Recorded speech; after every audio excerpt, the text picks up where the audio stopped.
Hey guys, welcome to another episode of the Hot Pot Podcast. Today I'm joined by Hiraa Jamil and Molly Deykin. We are going to be talking a little bit about student welfare and well-being within dentistry as a whole.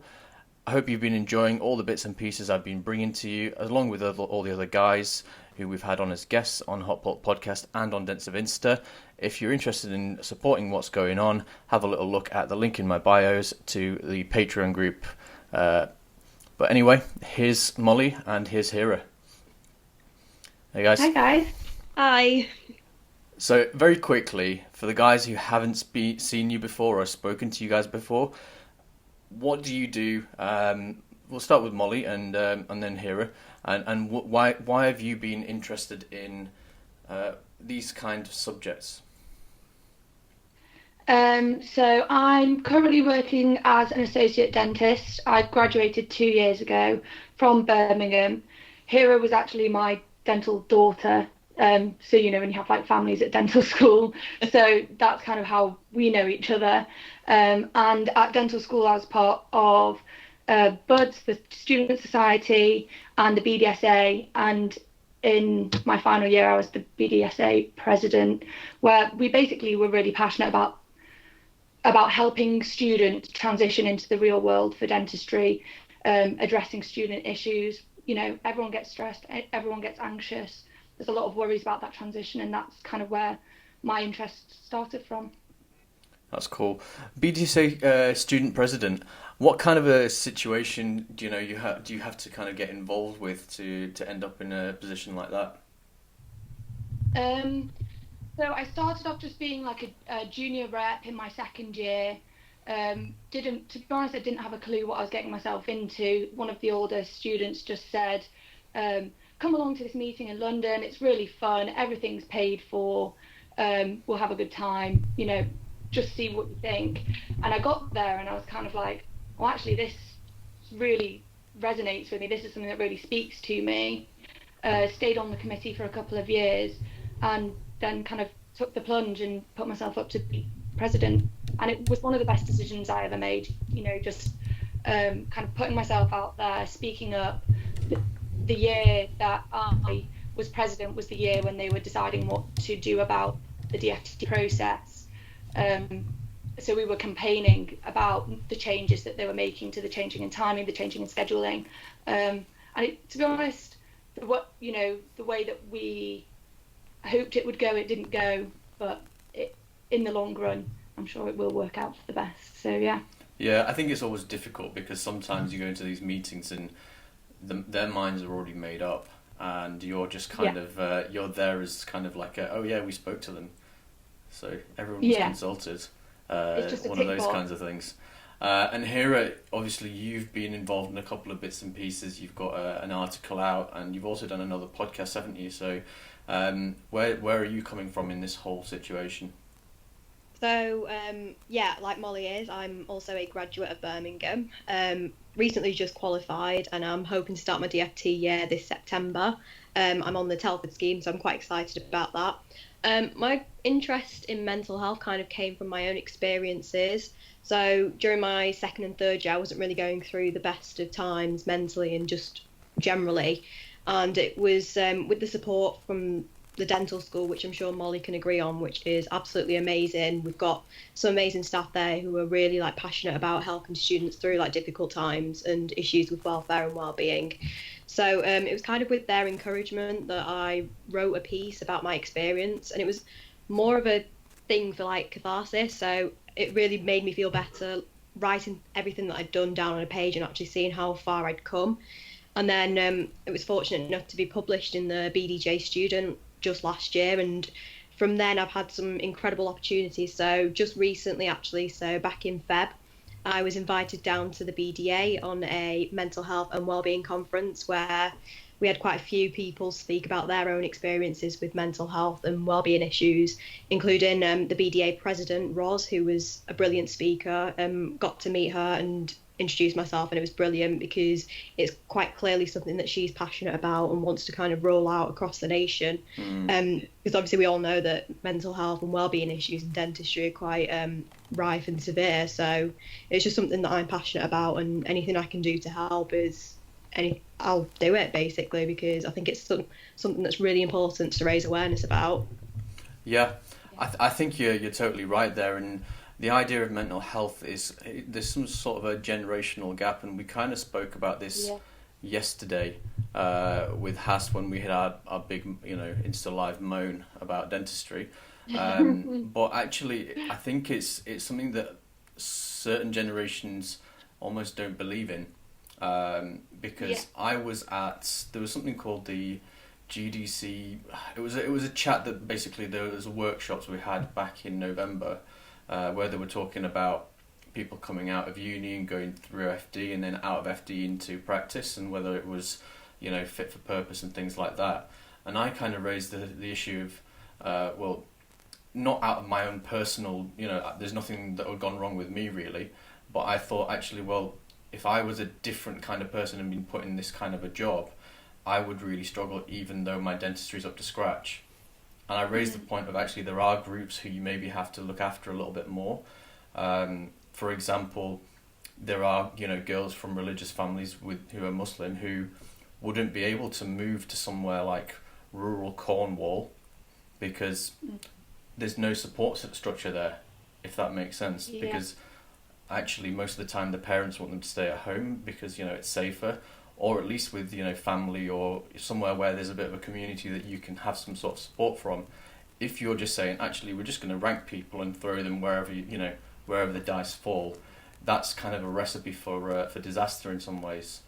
From my own personal point, that would mean that if I had to go to mosque on a Friday, for example, and I was stuck down in, I don't know, Truro or somewhere, I don't think there's much of a community there. I might be driving all the way to Portsmouth, or something just as simple as that. They kind of just like threw to one side and they were like, oh well, you just got to get on with it. And I think it's that similar thing, not just for I'm just coming from the Muslim side of things.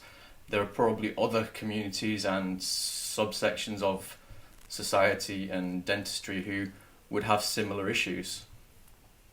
Yeah, I definitely agree with you that this is one of my biggest issues with FD that I didn't think about before I applied. I was happy-go-lucky, I'll apply everywhere and anywhere, and wherever I get, I'll be happy. I'll be so just thankful and grateful that I've got a position. And I've seen a lot of graduating dentists with the same attitude that I have. But what I didn't think about is who else is going to be there to help me when I've had a rough day, or when I'm exhausted and I get home from work and I don't really want to cook myself dinner because I'm just so tired, I just want to go straight to bed. And it's even more than that. It's financial. It's you have to put a deposit down on somewhere to live and pay your first month's rent without having any money from anywhere. You haven't had a student loan since April.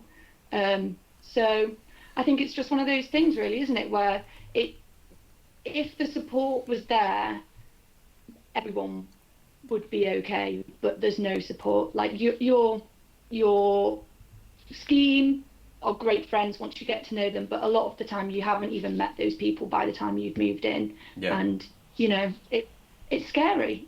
It's completely different to uni in terms of what you're actually doing and achieving.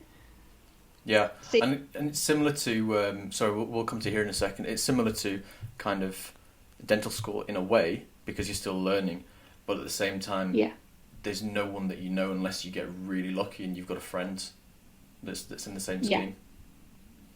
Exactly. Kind of jumping on Molly's point there as well, where she's going on about money for rent and everything. So a lot of it is as well when you're during dental school. Like for me, I came from a very working class background, so it really frustrated me when I'd be in like lectures and someone would be talking about getting loops, and they'd be like, well, just ask from the bank of mum and dad. And I'm like, well, the bank of mum and dad doesn't necessarily have that money to be able to afford to buy me a pair of loops.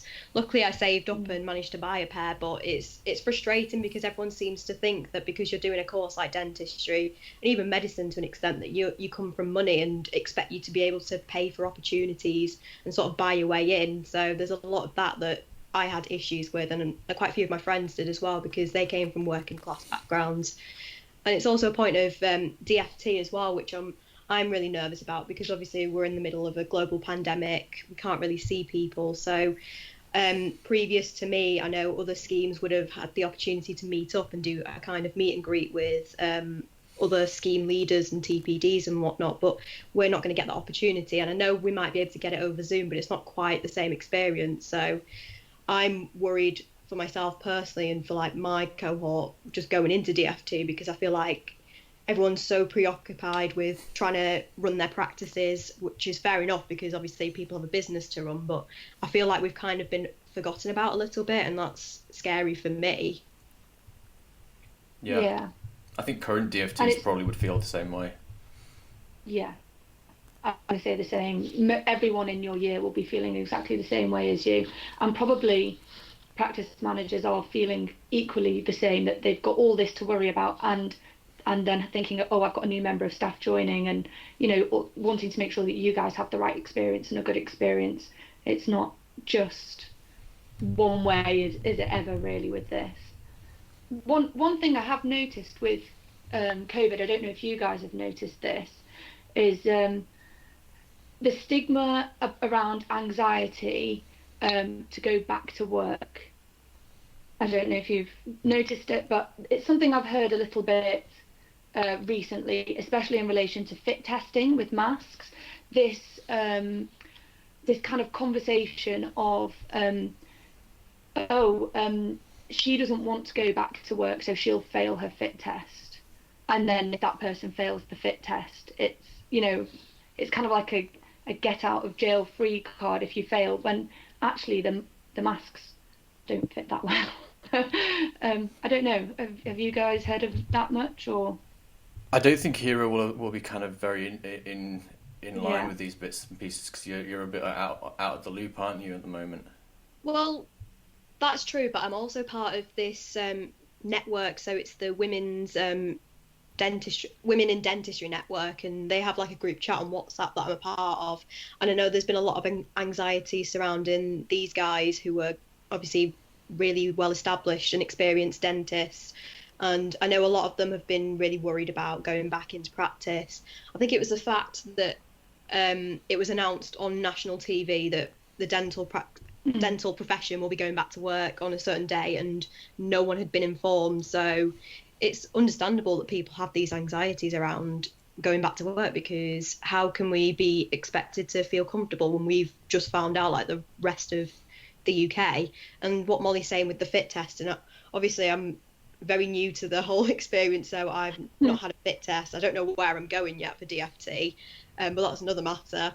But I have seen like quite a few of them saying how they're failing, and it's frustrating for them, because there's some that genuinely do want to go back to work and they're failing these fit tests, and they're not really getting a lot of information as to why they're failing these fit tests. And I think that's the extent of my knowledge on it. So Yeah, I think I come from a different sort of angle, because I have shielded individuals within the house, and at the same time we're being asked to go back to work at a higher level of cases than we shut down. So the whole decision making process doesn't seem to make any sense from my point of view, and in a way, a couple of months out, there will be some patients who do need to be seen. But at the same time, there's a lot of stuff that absolutely doesn't need to be seen. I think there are people out there who are maybe motivated by their own personal situation in terms of finance and things like that, which I do kind of have sympathy for. But you shouldn't be risking your nursing staff, your reception staff, etc., because you're looking at your pocket. Obviously, this is unprecedented. So I do kind of have that side of sympathy, but at the same time, you've almost got to take it on the chin at that point, because you've got a responsibility to those people. And I think it's a very difficult situation, and not something that I hope we have to kind of deal with again, because who's going to want to have to make these kind of decisions time and time again? Yeah, completely agree. I just think it's important to address the fact that people might fail their fit tests, and it's not because they're anxious. There's there's two separate entities there, and it's okay to be anxious to go back to work because it's been a while and we might not know exactly what to expect. 'Cause things are changing every day, aren't they? So, it's just, that's normal. It's a normal part of life. Like, I'm not going to lie, I'm very anxious to actually start working my DFT year. So the last time I would have seen a patient would have been back in March of this year. So Yeah. it's been a while now. I've probably de-skilled, and I'll admit that, but I don't know what I can be doing at home to carry that on. Like, I know that there's people who are doing like wax carvings and things like that, but I can't really get access to instruments, and obviously that's not an excuse, but there's going to be like hundreds of people across the country in my position who are really worried. Like, I know there's been a lot of webinars as well, which has been amazing, and loads of like established and well-known dentists have been giving up their time. But from a personal standpoint, that's brought me anxiety as well, because I'm kind of just there like, I should be listening to these webinars. Like, these people aren't going to be giving up their time for free all the time, so now's the time to jump at this opportunity. But at the same time, I'm kind of like, I need a break. I've done 5 years of dental school. It's been very taxing and emotionally draining at the best of times, and I think it's okay to take a rest, but there's obviously that ongoing battle in my head where I'm like, oh well, you should be doing this because you've got ample time to kind of go over all of your dentistry. But then at the same time, I'm like, no, you need to relax. Like, take this time to just chill out. So it's really difficult for me because I don't really know what I'm supposed to be doing during this time, and that is something that I struggle with, like not knowing and feeling really anxious about the future. Yeah, I think that's Yeah. fair. I think from personal experience, oh, my mic's dropping a little. From personal experience, I think you don't need to worry so much. I failed my finals, so with a retake, you end up passing in November. So it's 10 months before I saw a patient anyway. And within a week, you're back in the swing of things. It's no difference, I think, taking a month off after finals to 10 months off. Maybe if you go into 2-3 years, then you may be in trouble a little bit. But you've done enough kind of work during your, university experience that you'll be at a certain level, and it's not like, you're going to drop off your skills so much, because a lot of what we do is decision making. It's not actually clinical skills. Obviously, clinical skills will come into it, but decision making is something that you learn during finals, and having a longer break is probably going to be more helpful than a hindrance, to be honest. You'll just be more calm by the time you come back in. Yeah. You'll be glad for the extra time. Yeah, I've been relaxing quite a bit, to be honest. Like, it's only just come to the point now where I feel comfortable enough to have a bit more of a lie-in or just do what I want to do, so like cooking and baking, which has been quite fun. And you know what, I think by the time it comes to it, I feel like I'll be ready to go back. I know for a fact that I'll be rusty to start with, and I'll be a bit like a deer in headlights, like, oh my gosh, what do I do? But I'm hoping, like Jabir said, with time that it just kind of comes back to me and I end up loving it. So that's the hope, really. But I think my main concern is obviously the whole support network, because when I was back in uni, I had a great support network. So the uni welfare team that was made up of Dr. Hill, who's obviously going to be the new head of school, but we also had a wonderful lady called Pamela Grant, and she was a massive integral part of like my development at university. Like, she spent a lot of time just kind of giving me advice and coping strategies. And now that I don't have that kind of support network, where am I going to find that out in practice? Will it be my ES, or will it be other members of the scheme? I honestly have no idea. And to be honest, I'm a bit clueless about what life is like after uni. I don't think we get enough information on that. All I know is that we do our DFT year, have study days on Fridays or whatever day it is, and you make friends with people on your scheme. But then after that, I honestly haven't a clue. Yeah, I think that's always a worry. Yeah. Yeah. I'd say, oh, go on. No, go on, Molly. I would say with that is, just get to know your scheme friends as much as you can, but you will need a wider network than just people on your scheme. Your ESs are great, like, for support clinically, but you wouldn't go to them for like probably for like your more personal issues.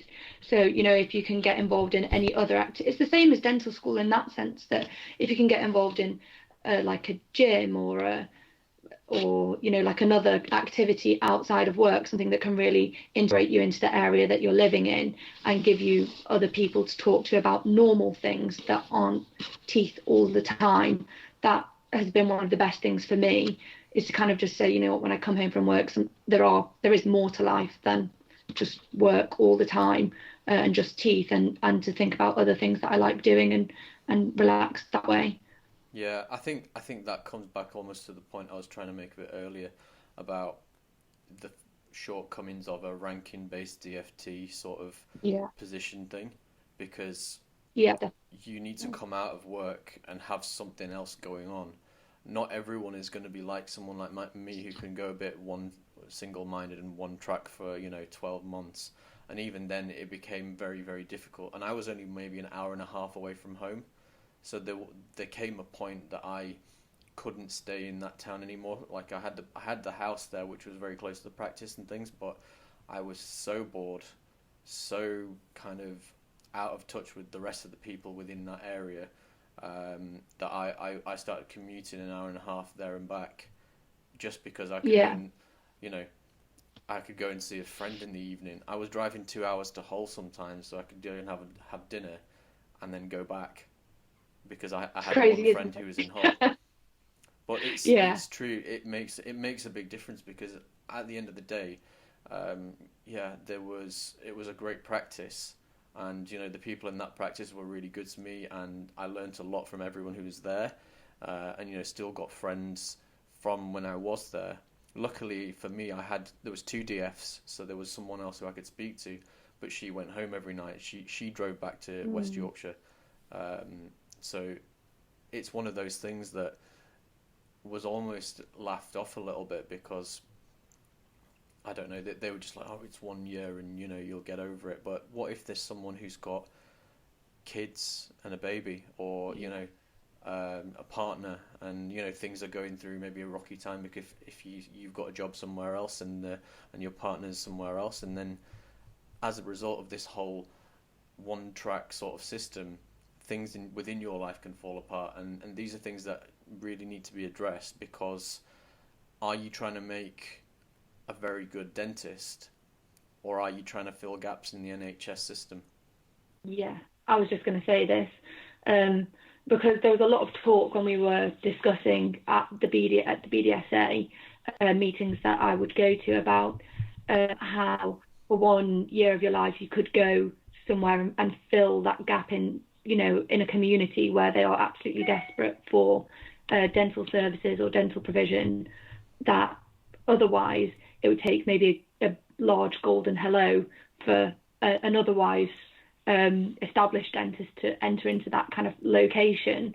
Um, but it's you're kind of using it like you're young, you'll be fine, you don't have any responsibilities. But there are dentists who graduate who, as you said, do have families or get engaged or get married throughout the course of university, start families, and those people, yeah, they must struggle. It must, the timing was something that we were really passionate about keeping where it was, so that dental graduates would have as much time as possible to relocate. Um, Dentists who have children will not have time to move their children to a new area, a new school, but with the timing that they have from the time that you get your places released, and you find out where you're going, and it's a bit it is a bit rubbish, really. You could find dentists in other ways, like students on outreach, that would fill those gaps quite nicely without forcing people to do things that they actually aren't that interested in doing, going to places they don't want to be in. Yeah, I think it's the whole problem with the way everything is set up, target based, and so even Hmm. if you do go somewhere like that where it is, people maybe don't want to work, the work is actually less enjoyable as well in those areas. So it's like a double whammy of Yeah.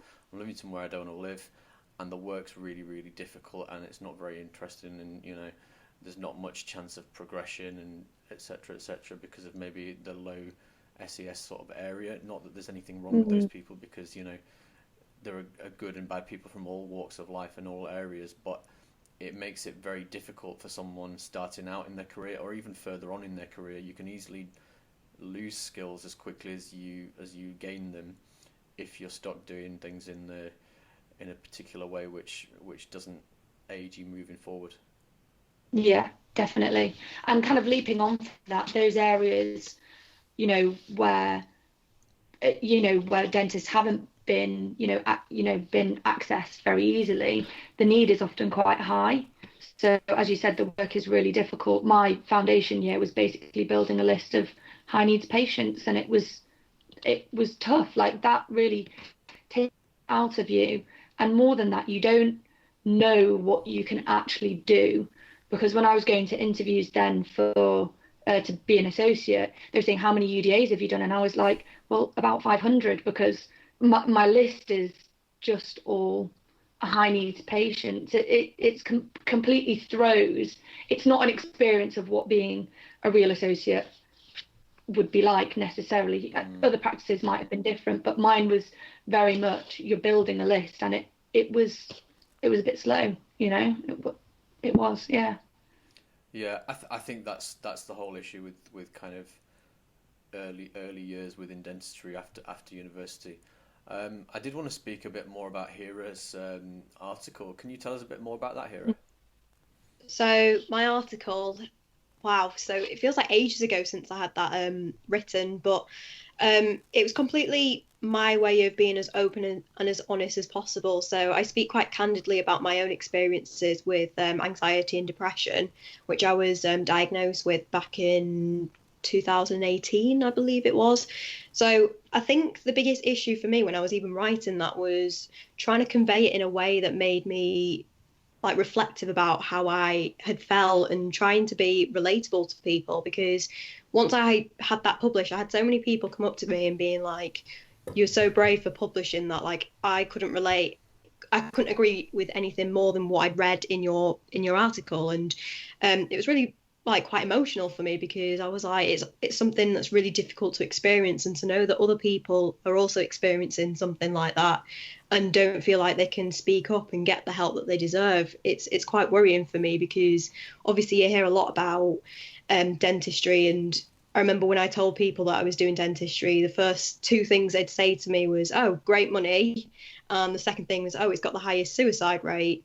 And at the time, it was always something that I kind of brushed off, because I was like, well, I've not really heard much about this, so it's probably not true. It's probably just something that people read and retain it. But with recent events, with the sad passing away of one of the dental colleagues that I've seen a lot about, it's quite real, and it's scary for me. So my aim with the article was, like I said, to be open and candid. I talk a lot about the issue of perfectionism. So I think, I don't want to say like we're set up to fail when we apply for dental school, but like, if you think about it, it's just so much competition. You've got to write a really knockout personal statement. You've got to have all this experience. You need to make yourself stand out. And it's only within a matter of, 4,000 characters, which isn't a lot at all. And then you've got to make yourself stand out at interview. And then when it comes to it, you need to get the grades, and you're competing with so many other people to get this position. And then when you're in dental school, you're all kind of in the same position then. But for some reason in everyone's mindsets, you're still in competition with each other. And if anything, that brings out a really toxic energy. And I always felt like I was in competition. Like I didn't necessarily say out loud, like, oh, I'm competing with you, but I always felt like I had to be the best. And obviously when you're applying for something like dentistry, like you are the best from where you've come from. And it was quite humbling. And yeah, it really opened my eyes when I kind of didn't do as good as I wanted to do. And it got to a point where I'd get really down about myself, because I wasn't getting like honours or whatever it is that would class you as a brilliant dentist. And it's taken a lot of like self-development in myself to kind of come to the point where I've got to realise that you're not going to get 100% in every exam, and you're not going to do the most amazing filling straight away. It's going to take time and practice.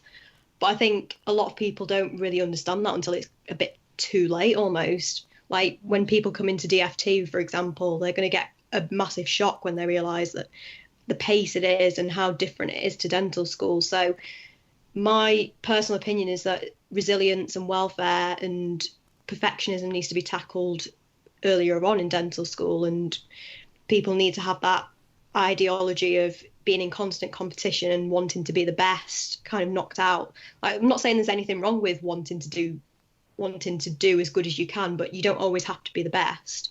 And I think that's an attitude that definitely needs changing within dentistry. I think there's good sides and bad sides to that, isn't there? Yeah. Because that attitude from some people, it's self-motivating, but it doesn't have to be everyone's kind of goal.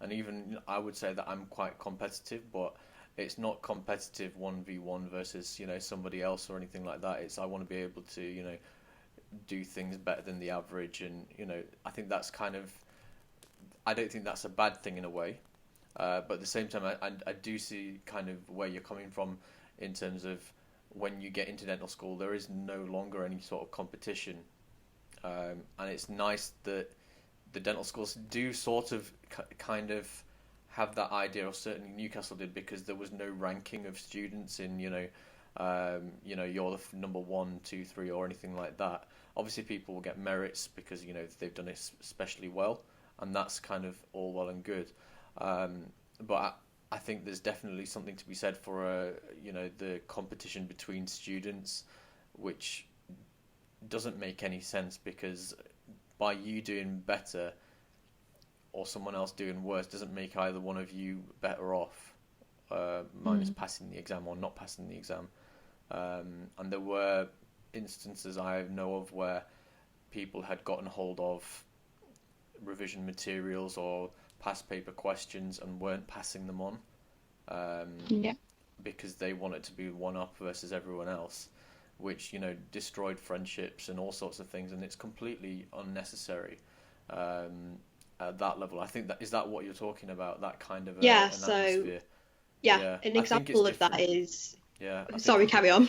No, but I think it's really different when you come to actual treatment or something, like, because that kind of energy of wanting to be really, really good is then benefiting the patient, so you kind of don't want to get rid of that almost. But it's that academic side which is just ridiculous. What it is I think there's two sides to perfectionism. You've got the adaptive side where it's good, like you just mentioned, where you are constantly pushing yourself to be better, and if you've done a filling, for example, or a root canal, and it's good, but then your tutor, for example, gives you feedback on how to make it better, you kind of take that feedback on board, assimilate it, and use it next time when you're doing a filling or a root canal. Whereas you've got the maladaptive side where, for example, someone fails an exam and then they kind of spiral a bit out of control, like, okay, I've failed an exam, I'm a failure, I'm going to fail this, I'm going to fail the year, and then I'm going to have to resit the year, and then I'm going to and it's sort of like that spiraling attitude, which is something that I can relate to because it's something that I had. And I'll openly admit I've failed exams, and because I changed my mindset, I kind of took it on the chin, and I had friends comment on the fact that, like, you're handling it really well, like, I'm really proud of you. And it's sort of like knowing when to let failure kind of fuel and motivate you rather than demotivate you. And I think a lot of people haven't really found a way to let failure kind of fuel them. Yeah, and you don't have to be the best at everything in dentistry. You can be the best at, or try and be the best at, just one aspect, and that's okay. Not everyone is going to be a general dental forever, and that's fine. You can learn those skills. You can be general dentist and be good at everything forever, but you can also just pick one thing and say that I get that's going to be me from now on. The other thing I wanted to just pick up on was you mentioned resilience, and I find resilience really interesting because I'm interested to know what you think if we are less resilient now than what dentists used to be, or my opinion is we have more hoops to jump through, more places to prove that we've fallen, more places to prove that we've failed, which gives you more opportunity to reflect and get into that maladaptive cycle that you were just talking about. I think the landscape has changed. I'm just Googling something very quickly because I think it's going to help us in that kind of a situation. But I think, for example, if you qualified in 1990, you would have a couple of years. Probably, I think there was a really good professor we had or clinical tutor we had in university. He said it takes you 5 years to get on top of things after university, and by that point you'll be, competent and not just a safe beginner. So by that 5 years is up, you're probably at 1995, and then if you're someone at that point, you've had 5 years experience behind you, 5 years of earning, at that point you could bought a practice quite easily. By 2005, you might be owning 5, 6 practices, because of the way that things were. There was fee per item. It was much more lucrative back in the day, and it was much cheaper to buy practices. And obviously now you can see that would leave you in a really, really strong position financially, and and all the other sides of life, because you're probably not working very hard yourself. So that is a completely different situation to now. If you were to say to myself, who's 2.5 years out of university, in another 2.5 years you're going to buy a practice, I'd look at you, go, you crazy? I'm still living at home, which is a personal decision, and I'm having to take that decision because I want to upskill in another area, and that's the only way that you can do it now. And that's because cost of living has skyrocketed. You can't buy a house for the same sort of earning potential that you could have back in the early 90s, or whenever it was people were doing that back, when they came to that decision, versus where we are now. You need to have almost a second stream of income to be able to justify something like that now. Yeah, definitely. Yeah, I agree. It's also just jumping on that point, actually. So when I was in dental school, we had people who were DCTs and did their DCT year there, and the amount of them that had like second jobs to kind of supplement their income, because the cost of living is so high. Like Molly said, like the generational pressures are so much more different, and it really frustrates me when we get labelled as snowflakes almost because we're moaning too much or just being ungrateful. But the pressures are completely different. Like we're having to deal with the economic pressures of finding it difficult to actually get on the housing market, for example. I mean, I'm no expert in this area. I don't really know a lot about like how to get on the housing market, but I've heard that it's difficult. And renting places, like even just before this conversation, I was looking at like flats to rent for my DFT year, and they're so expensive, and they're expecting you to come up with some money to put a deposit down, like Molly said, and it's just it's kind of impossible. And bringing that nature of them people being like dentists are greedy, and it's really frustrating for me because I don't understand where this perception has come from that people who do dentistry only do it for the money, and that's completely not the truth at all. And that's like one of my biggest pet peeves. Definitely. I've just looked it up. So if in 1992 you wanted to buy a house, you needed 2.5 years worth of income. And that was everywhere in the UK, just about anywhere between 2 and 3 years of income. So now, if you're in the very far north, you can get away with maybe 3.5 years of income. Average for the UK is now 5 years, and London is almost 10 or 11. Gosh, crazy, isn't it? As it's doubled. It's doubled. Yeah. Or more, yeah. So I mean, that's just one thing that you could kind of bring up and say, actually, this is why it's so much more difficult. At the same time, if you want to get a car, insurance for people who are younger is insane versus someone who's in the 40s and 50s. Like, you probably paying as much as people who are driving supercars are for a Ford Fiesta or something. And that's another thing. There are tons of these little bits and pieces that just slowly add up, and you go, actually, that's all my earnings gone. Yeah, and courses, which is something you spoke about with on the other day, which is just like the cost of courses are crazy. So you feel like potentially, in my foundation year, I was thinking, oh, I'm good, but I'm not where I want to be. I'm okay at what I'm doing. I want to be better. That was an anxiety. That was a stress. I don't have enough money to go on a course, so I can't get better. And then you're in that exact spiral that you were talking about. I need loops. I need a camera. I need this. If I have all these things that these people are telling me, if I have them, then I'll be successful and I'll be better at my job, which I will be if I have the right equipment and I go on the right courses. I hopefully will be a better dentist. But there's there's a point that you get to where every step you want to take, you have to be able to financially support yourself to do that. And actually, dentistry, especially in your first year and your first couple of months of being an associate, I found was not lucrative at all. No, You I know, think that's working on that's an totally NHS true. contract. Um, Yeah, and my only advice is you got to live at home. That's the only thing. That's the only yeah, kind of way that I've found of kind of being able to do it. Otherwise, money that I'm paying for bits and pieces, on a monthly basis. I've found some really good companies out there who will give you good finance, 0% interest and things like that for you as a young dentist. yeah, But if I was renting, that's the money gone that I needed for that particular piece of equipment or course that I wanted to go on. So that's probably not what people want to hear, but I think if you want to set yourself up in the long term, that's what you have to do. And yeah. No, that's I sort of agree. frustrating for me though, because I'm on a scheme which isn't anywhere near where I live. So I live back in Manchester, a small town called Rochdale. If you guys have probably heard of it. Yeah, it's So close. that's It's where close I'm to from, me.